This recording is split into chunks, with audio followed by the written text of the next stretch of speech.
What's going on, YouTube? Back again. Zach is back, bringing you another Pokemon Unite replay analysis.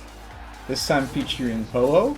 Like last time, I'm going to record these moving forward, I think, during the game, and then commentate them afterwards. That way you get my camera movements and stuff like Eon stacks on Pokemon where that's relevant.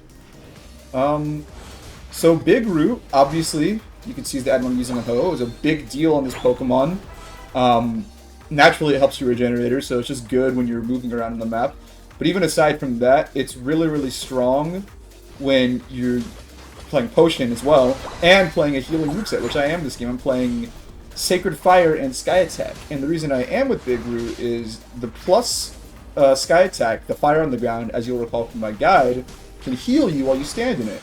So that healing gets improved. And then also the boosteds you get from Sacred Fire get better healing as well. So all of that is really, really solid.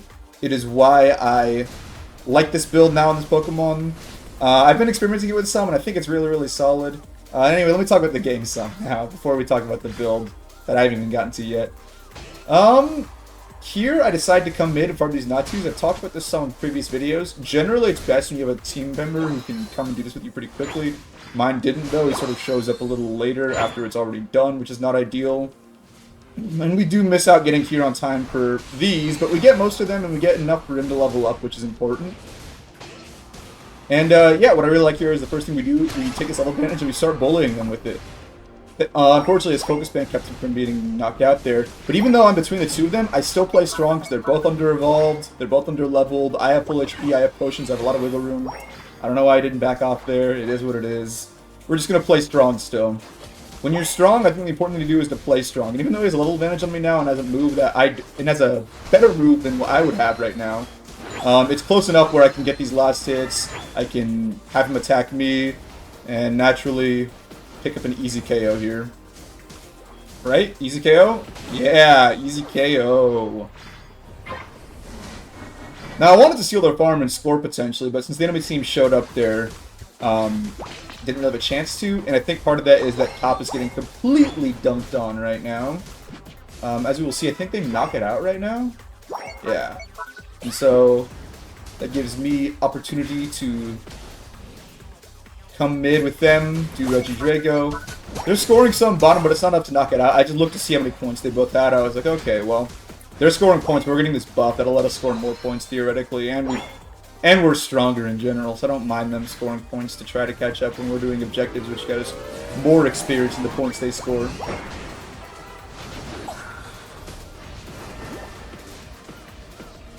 Here I'm thinking a lot about trying to control people where I can, punish people that I can.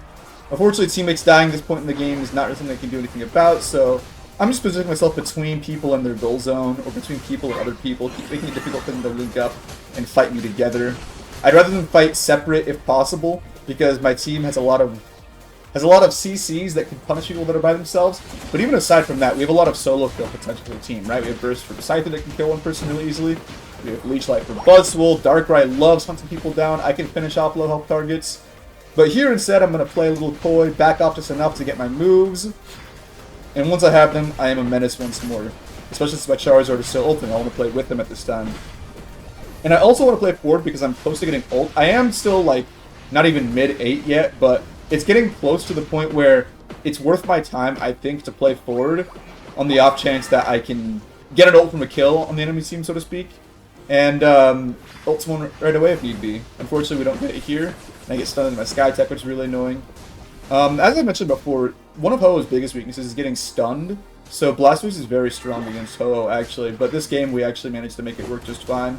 And here, with the extended flight of Sky Attack, and cover both bushes, just harass the enemy team generally. Now here, I didn't have eyes on the objective. But thankfully, the Charizard was able to get it. I couldn't quite get back there in time. But even so, you see how quickly I can rejoin the fray thanks to Sky Attack and Sacred Fire. This set is very, very mobile compared to the other movesets you can run, because you're running both mobility options naturally. And here I want to let my teammates know that I have ult ready because it is the best teamfight tool we have at this point in the game, especially considering, again, all our team members are really strong in solo fights, so I don't mind resurrecting any of them if there's not too many enemies nearby. If I had canceled my Sky attack up there, I could have basic him twice and maybe killed him with my boosted, but it's hard to say.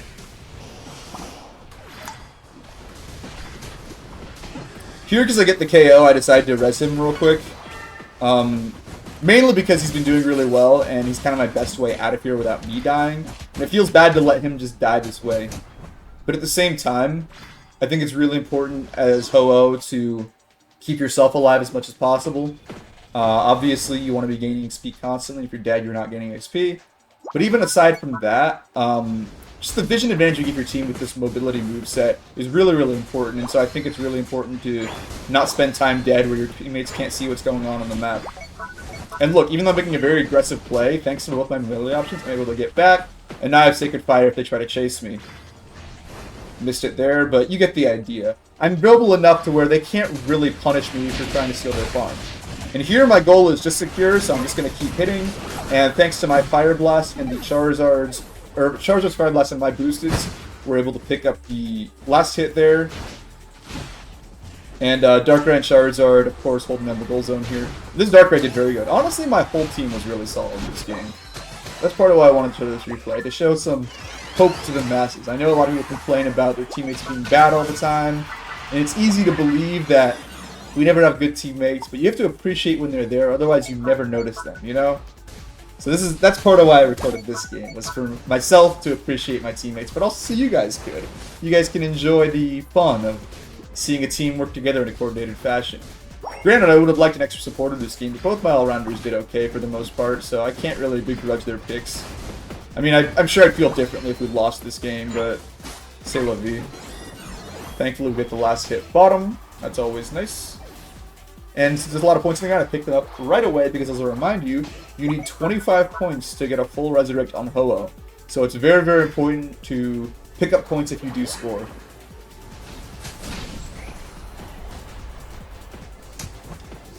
It being 3 o'clock, or 3 minutes rather, I don't want to use my ult here, but I don't mind playing up with my teammates anyway, because again, we are stronger than them, so we can put on their gold pad.